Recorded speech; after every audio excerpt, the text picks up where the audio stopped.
best of the rest of the news. Earlier this week, California's San Onofre nuclear power plant had to be unexpectedly shut down after radioactive water was discovered leaking out of the plant's Unit 3 reactor. Officials claim the leak is fully contained within the concrete dome of the plant. This comes at the same time that the Nuclear Regulatory Commission is warning that aging nuclear plants in the eastern and central portion of the United States might not be able to withstand an earthquake or its after effects. We're all aware of how an earthquake and subsequent tsunami ravaged the Fukushima nuclear power plant in Japan, causing radiation leakage and poisonings. The NRC is giving operators at vulnerable nuclear plants 4 years here in the United States to conduct seismic tests to determine if their plants can withstand an earthquake. However, nuclear energy critics argue that the NRC is moving too slowly to address the threat to the nation's nuclear plants, and that as a result, there is the possibility of a Fukushima-level disaster happening in the United States. Joining me now to discuss the nation's aging nuclear infrastructure and the NRC's new warning and what's going on in California is Kevin Camps, radioactive waste watchdog with BeyondNuclear.org. Kevin, welcome. Thank you. Great to have you with us. With regard to the San Onofre? San Onofre. San Onofre plant. Why should we worry about them venting radioactive steam? Well, any exposure to radioactivity carries a health risk. The higher the dose, the greater the risk, but these risks accumulate over a lifetime.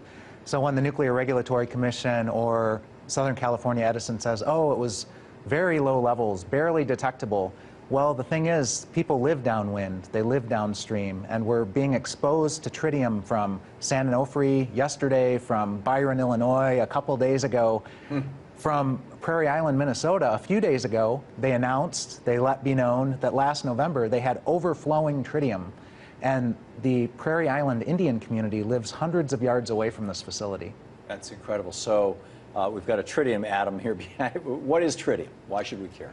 Tritium is radioactive hydrogen. It goes anywhere that hydrogen goes, which is everywhere. In your body?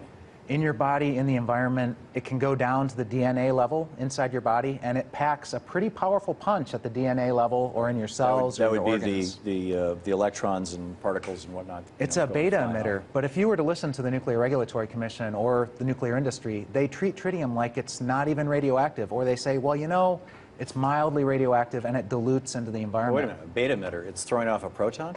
It's a beta emitter, and at those intimate levels, it does significant health damage. It's a clinically proven cause of cancer, birth defects, and genetic damage. Right. I mean, that would knock, if it hit DNA, it could knock one of the amino acids right out of the chain and put a hole in it. And the reason that, you know, these are leaks. These are steam generator leaks of radioactive tritium, steam into the environment as they try to get these things back under control.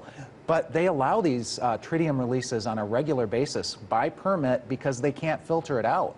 It's such a small atom, hydrogen, it can pass through certain grades of steel, it's actually. the second smallest thing there is. I mean, helium and hydrogen, right? And so, yeah, they're having these leaks, but they let this be discharged into the rivers, into the oceans, into the air on a regular basis, and it's doing its health damage downwind and downstream. That's incredible. And so there's no way to filter it, there's no way to stop it, there's no way to block it, and so they just say, don't worry, be happy. Do they even bother to detect it? Well, that was one of the misleading statements made by the NRC in Illinois at Byron with this radioactive tritium steam being emitted. That was because of a fire. And in that case, they said, hey, we know that the tritium levels aren't high because the radiation monitors aren't picking it up.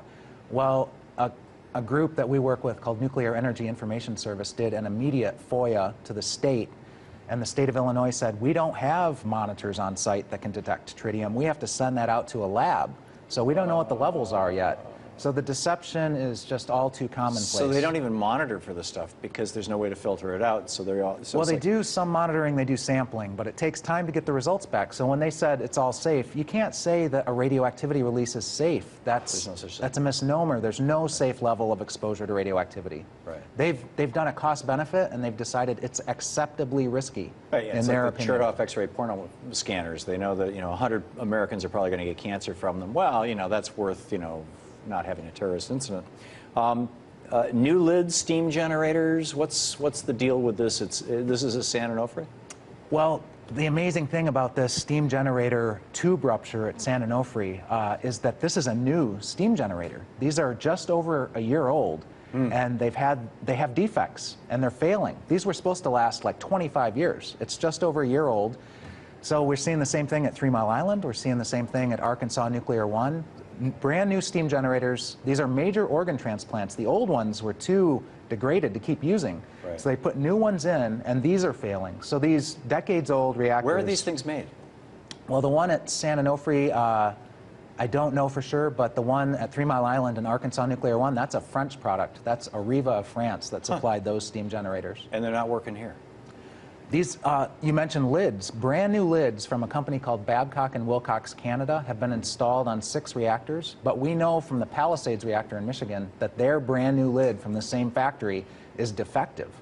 So they didn't put it on. They have an old corroded lid that they're sticking by, which is frightening because they're too worried about this new lid being so defective. But 6 reactors, including Beaver Valley in Pennsylvania, put lids from this factory on their reactors, and we don't know if those were defective or not. They could be. And we won't know until what?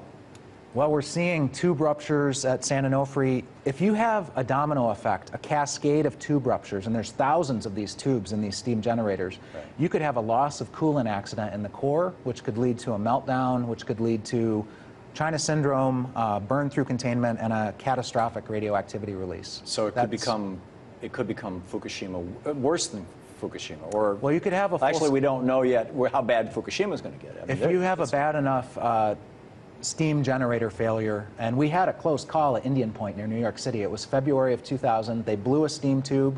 NRC had let them operate to the brink of failure, and then it failed. And if they had had a cascade, I mean, this is 25, 30 miles from New York City. They had another radioactive steam release at that time into the Hudson River Valley. So these nukes are getting old and dangerous. We're in the breakdown phase of the nuclear power in this country. Yeah, and wow. And now the NRC is saying, okay, you all have 4 years to check out these plants and make sure that they're okay with an earthquake. We had an earthquake here in Washington, D.C. a few months ago. Yeah, August 23rd, the North Anna plant had damage on the site. They only inspected one of the reactors and let both of them restart, assuming that the other one was the same as the other one. They had damage to their radioactive waste storage. Wait a minute, to climb all over the Washington Monument and find every single crack. They're not checking the nuclear plants? It was a very quick turnaround restart, and we're seeing that at Davis-Besse in Ohio. They have a cracked concrete shield building, and they let them restart anyway, even though they don't know the root cause, they don't know the extent of the cracking, and they don't know how to fix the problem. Wow. So the NRC is really outdoing itself. I mean, this is a captive, this is regulatory capture. This is very much a regulatory agency that's taking huge risks on these hasty restarts. Amazing. Kevin, thanks so much for being with us. Thanks for having me. It's great to see you. Nuclear power is the most dangerous and most expensive form of electric power generation in the world, and would not exist in the United States without massive taxpayer subsidies and guarantees in the Price-Anderson Act and other legislation. It's time for all of us to say, no nukes.